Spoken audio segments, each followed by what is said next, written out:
अस्सलाम वालेकुम and welcome to जॉबले। जॉबले आज आपके लिए मज़ीद न्यू जॉब अपडेट्स लाया है। हमारे एक भाई ने हमसे रिक्वेस्ट की थी कि हम मिडिल पास के हिसाब से जो है वो डिफरेंट जॉब अपॉर्चुनिटीज़ यहाँ पे दिखाएं।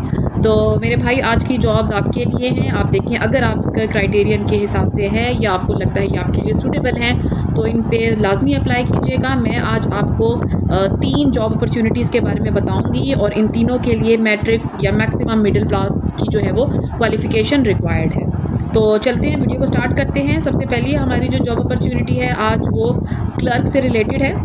एक गवर्नमेंट ऑर्गेनाइजेशन है जिसको क्लर्क चाहिए। एक्सपीरियंस जो इनको चाहिए वो है कि माइक्रोसॉफ्ट ऑफिस के अंदर उनका एक्सपीरियंस हो, उनको यानी कि वो अच्छे से यूज़ करना आता हो। इसके अलावा ऑफिस के जो बाकी मामलात हैं, ऑफिस वर्क वगैरह, उनका एक्सपीरियंस हो।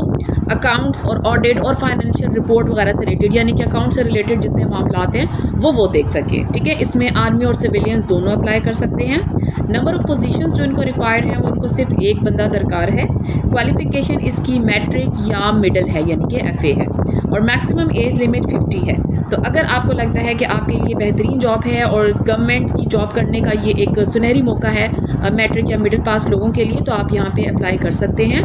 अगर मैं इसकी सैलरी रेंज की बात करूँ तो इसका जो बेसिक पे स्केल है वो 11 है। अच्छा, इस जॉब के लिए अप्लाई करने की लास्ट डेट 15 मई 2025 है।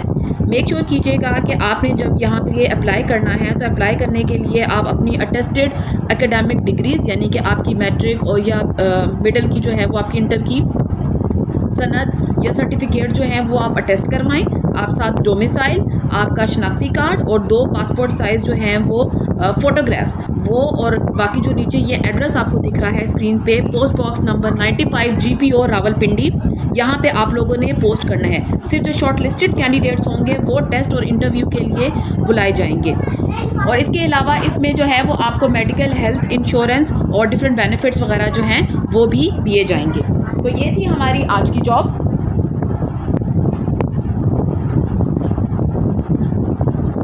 अब चलते हैं हम अपनी नेक्स्ट जॉब की तरफ।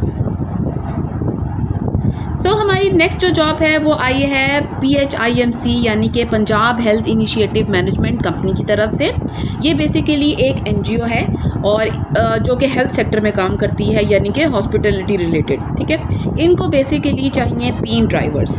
इसकी भी जो क्वालिफ़िकेशन है वो मिडिल की है, यानी कि आपने इंटर किया हुआ हो, और इसके अलावा आपके पास इसमें गाड़ी का ड्राइविंग लाइसेंस मस्ट होना चाहिए, क्योंकि ड्राइवर की जॉब है तो ड्राइविंग लाइसेंस का होना ज़रूरी है। कम से कम 5 साल का इनको एक्सपीरियंस रिक्वायर्ड है, चाहे आपने पब्लिकली कहीं किया हो या प्राइवेट कहीं पे ड्राइवर की जॉब की हो, तो आप इस जॉब के लिए अप्लाई कर सकते हैं। मैक्सिमम जो एज लिमिट है वो 45 है। जब आप एप्लीकेशन दे रहे हों तो मेक श्योर करें कि आप उस टाइम तक 45 ईयर्स के अंदर हों। अच्छा, इसमें ये लोग कह रहे हैं कि हम इनको मार्केट कंपैरेटिव सैलरी देंगे, यानी कि जो मार्केट के हिसाब से सैलरी है वो दी जाएगी। अगर आप लोग अपनी इनकम्प्लीट एप्लीकेशंस देते हैं, यानी कि जो चीज़ें उन्होंने मांगी हैं अटैचमेंट्स में, अगर आप वो सारी चीज़ें नहीं प्रोवाइड करते हैं तो आपको शॉर्टलिस्ट नहीं किया जाएगा। इसके अलावा जो भी कैंडिडेट्स इसमें इंटरेस्टेड हैं अप्लाई करने का, मैं तरीका बता दूँ। आपने बेसिकली अपने एजुकेशनल सर्टिफिकेट, यानी अपनी डिग्रीज़ वगैरह, अपना ड्राइविंग लाइसेंस, अपना शनाख्ती कार्ड और आपका एक्सपीरियंस लेटर, ठीक है, ये सारी चीज़ें जो हैं वो इकट्ठी करके एप्लीकेशन जो है अपनी बना के आपने ईमेल करना है इनको। ईमेल एड्रेस मैं आपको बता दूं, phimc.jobs@phimc.punjab.gov.pk। ये ईमेल एड्रेस जहाँ पे आप लोगों ने इनको सेंड करना है ये मैं डिस्क्रिप्शन में भी दे दूँगी, आप वहाँ से देख सकते हैं। मेक श्योर कीजिएगा कि जो चीज़ें इन्होंने मांगी हैं वो अपनी ईमेल के साथ लाजमी अटैच करें, और ईमेल की सब्जेक्ट में आप लोग लिखेंगे application for the position of driver. ठीक है, अगर आप अपनी सब्जेक्ट लाइन इस तरीके से नहीं लिखते तो भी पॉसिबिलिटी है कि आपकी ईमेल जो है वो नज़रअंदाज हो जाए। तो मेक श्योर करना है कि आपने इस जॉब के लिए 4 मई 2025 से पहले अप्लाई करना है। इसके अलावा अगर आपको लगता है कि आप जो है कोई और तरीका है इस पर अप्लाई करने का, तो मैं आपको ये बता दूं कि आप इनको कुरियर के थ्रू या हैंड रिटन एप्लीकेशंस लेके इनके ऑफिस में नहीं दाखिल हो सकती, ये वहाँ पे एक्सेप्ट नहीं करेंगे। इनमें अप्लाई करने का तरीका सिर्फ जो है वो ईमेल ही है। अच्छा, तो ये थी आज की हमारी दूसरी जॉब। चलते हैं अब हम अपनी तीसरी जॉब की तरफ। तो जी तीसरी जॉब जो है वो बेसिकली हमारी है फॉरेस्ट से रिलेटेड। जैसे कि सबको पता है कि KPK में इमरान खान ने अपने दौर में फॉरेस्ट और ग्रीनरी इन सब चीज़ों के काम शुरू किए थे, तो ये भी वही इदारा है जिसको इस टाइम पे फॉरेस्ट गार्ड्स चाहिए, यानी कि ऐसे गार्ड जो कि उन जो कि वो फॉरेस्ट है, जो जंगलात हैं, उनकी रखवाली करेंगे। अच्छा, इस पे मैं आपको बताती चलूँ, इनकी ख़ास रिक्वायरमेंट है। हर बंदा इस जॉब के लिए अप्लाई नहीं कर सकता, लेकिन फिर भी रिक्वायरमेंट कोई इतनी टफ नहीं है। सबसे पहले मैं आपको बताती चलूँ कि टोटल इनके पास जो है वो 25 सीट है इस जॉब के लिए। इसके अलावा इनका जो है ये ओपन मेरिट है और इसका जो बेसिक पे स्केल है वो 8 है। उम्र की हद 18 से 25 साल है और तालीमी काबिलियत जो है अगेन वो इनको इंटर के लोग चाहिए, इंटरमीडिएट हो लेकिन साइंस सब्जेक्ट में हो तो बेहतरीन होगा। इसके अलावा जो इनकी एक और रिक्वायरमेंट है वो है जिस्मानी मेयार, जिसके हिसाब से दे नीड समबडी जिसकी 5 इंच और 6 फुट हाइट हो, छाती का साइज़ कम से कम 32 बाय 34 हो। इसके अलावा जो कैंडिडेट है वो 12 मिनट में 3 किलोमीटर की दौड़ मुकम्मल कर सकता हो। उम्मीदवार जो है वो किसी भी किस्म की माजूरी से पाक हो, ठीक है, क्योंकि जाहिर सी बात है फॉरेस्ट गार्ड है तो उसका फिज़िकली फ़िट होना बहुत ज़रूरी है। अच्छा, इसके अलावा जो बहुत इंपॉर्टेंट चीज़ है इस जॉब में वो ये है कि आज के शराइत और ज़वाबित क्या हैं। मैं आपको वो बताती चलूँ कि बेसिकली ये जॉब जो है वो खैबर पख्तूनख्वा के एरिया में है, तो इसमें इन्होंने जो भी आपसे रिक्वायर्ड डॉक्यूमेंट्स वगैरह मांगे हैं वो मेक श्योर करने हैं कि वो आपके अटेस्टेड हो। अगर आपने बगैर अटेस्टेशन के कोई भी डॉक्यूमेंट वगैरह यहाँ पे सबमिट करवाते हैं तो आपकी एप्लीकेशन को फर्दर प्रोसेस नहीं किया जाएगा। आपको शराइत और ज़वाबित में बताती चलूँ कि तमाम अहले उम्मीदवार जो कि तहसील बहरीनो कलाम के डोमिसाइल रखता हो को ETEA स्क्रीनिंग टेस्ट देने के लिए अहल होंगे, ठीक है। तो आपने बेसिकली अगर आप इन जगह के से बिलोंग करते हैं तो ही आप स्क्रीनिंग टेस्ट दे सकते हैं। मिजाज अथॉरिटी की तरफ से जांच पड़ताल के दौरान अगर कोई भी उम्मीदवार किसी भी वजह से नाअहल पाया गया तो मुतल्लिका उम्मीदवार को किसी भी मौके पर भर्ती के लिए नाअहल करार दे दिया जाएगा। सिर्फ शॉर्ट लिस्टेड उम्मीदवारों को इंटरव्यू के लिए बुलाया जाएगा और इंटरव्यू की इतला बजरिया SMS दी जाएगी। लिहाजा तमाम उम्मीदवार भर्ती का अमल मुकम्मल होने तक अपने मोबाइल सिम बंद या तब्दील ना करें। बसूरत दीगर तमाम जिम्मेदारी उम्मीदवारों पर हो।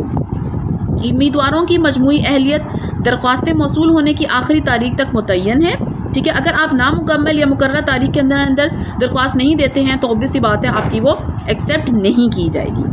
इसके अलावा सरकारी और नीम सरकारी इदारे और मुतलका प्रोजेक्ट की तरफ से जारी करदा तजर्बा सर्टिफिकेट जिसको मुतलका इदारे के सरबराह ने काउंटर साइन किया हो काबिल कबूल होगा, ठीक है। इसके अलावा अगर आप प्राइवेट जगह से भी वो आ रहे हैं तो वो भी कोई इतना बड़ा प्रॉब्लम नहीं है। अच्छा, टेस्ट और इंटरव्यूज़ के लिए आने वालों को कोई TA वगैरह नहीं दिया जाएगा। इसके अलावा मैं आपको बताती चलूँ कि ये जो भी आपने इस प्रोसीजर इसके लिए अप्लाई करना है उसके लिए आपके जितने भी डॉक्यूमेंट्स हैं उनका अटेस्ट होना बहुत ज़रूरी है। अब मैं आपको बताती हूँ कि दरख्वास्त देने का तरीक़ाकार क्या है। सबसे पहले आपने ETEA की वेबसाइट पर जाना है, वहाँ पर अपना प्रोफाइल बनाना है, ठीक है। लिंक मैं ये नीचे डिस्क्रिप्शन में दे दूंगी। और फीस जमा कराने से पहले आपने नादरा की सहूलत टोकन जो है वो ईटा की वेबसाइट से प्रिंट करके ले लेना है। इसके बाद आपने अपना जो असली शनाख्ती कार्ड है उसकी भी तस्दीक करवानी है। इस तस्दीक के बगैर आप किसी भी असामी के लिए अप्लाई नहीं कर सकेंगे। अच्छा, प्रोफाइल की तस्दीक के बाद ही आपने फ़ीस जमा करवानी है और फीस डिपॉजिट स्लिप जो है वो आप करवा सकते हैं इजी पैसा या जैज़ कैश से या फिर नादरा की सहूलत से, और उसका एक तस्दीक का SMS आपको मौसूल होगा। इस SMS को आपने संभाल कर रखना है, ठीक है। असल डिपॉजिट स्लिप अपने पास महफूज रखें क्योंकि डिपॉजिट स्लिप और रोल नंबर स्लिप के बगैर इम्तिहान में आपको बैठने की इजाज़त नहीं दी जाएगी। और कोई भी तालीमी दस्तावेज़ात असनाद एटा फ़ीस भेजने की जहमत ना करें, यानी कि कोई भी चीज़ आपने जो है वहाँ पे अपनी भेजनी नहीं है। आपको बस जो ये फॉर्म कहा गया ये आपने लेना है, ठीक है। और ये वाला जो फॉर्म है ये 22 अप्रैल से इनकी वेबसाइट पर दस्तयाब होगा और इसको जमा कराने की आखिरी तारीख जो है वो 20 मई है। इसके अलावा उम्मीदवारों को रोल नंबर स्लिप डाउनलोड करने की इत्तला बज़रिया SMS दी जाएगी। लिहाजा तमाम उम्मीदवारों से रिक्वेस्ट है कि वो अपने मोबाइल चीज़ें अपने पास रखें या ऐसा नंबर दें जो उनका एक्टिव हो। ETEA स्क्रीनिंग टेस्ट के बारे में तमाम मालूमात रोल नंबर स्लिप पर दर्ज होगी कि आपकी स्क्रीनिंग टेस्ट कहाँ पे होगा, किस जगह होगा, क्या टाइम वगैरह होगी, वो सब कुछ आपको मिलेगा, ठीक है। और ये सब कुछ SMS पर आएगा, आपको कोई कुरियर नहीं दिया जाएगा। इसके अलावा मैं आपको कुछ चीज़ें बताती जाऊँ जो कि बहुत इंपॉर्टेंट हैं कि ऑनलाइन दरख्वास्त देते वक्त उम्मीदवार अपनी पासपोर्ट साइज़ तस्वीर और दस्तावेज़ात की स्कैन शुदा कॉपी अपने साथ रखें। तमाम उम्मीदवार ऑनलाइन दरख्वास्त पुर करने से पहले तमाम हदायत गौर से पढ़ लें।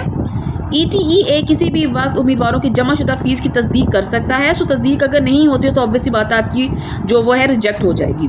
तो इन सारी चीज़ों का जो है वो भरपूर ख्याल रखें। अगर आपको इसके बारे में कोई फर्दर इंफॉर्मेशन रिक्वायर्ड है तो आप कांटेक्ट कर सकते हैं स्क्रीन पर दिए गए नंबर 0946882070। तो अगर आपको लगता है कि आप इस जॉब के लिए बेहतरीन फिट हैं क्योंकि इसमें इनको 25 लोग रिक्वायर्ड हैं, तो आप जितनी जल्दी हो सके इस जॉब के लिए अप्लाई कर दें। अगर आपको यहाँ पे अप्लाई करने में किसी भी किस्म की दुश्वारी पेश आए तो आप हमें कमेंट सेक्शन में बताइए, हम आपको पूरा प्रोसीजर स्क्रीन पे करके दिखा देंगे। अपना बहुत ख्याल रखिएगा, मिलेंगे नेक्स्ट वीडियोस में। अल्लाह हाफिज़।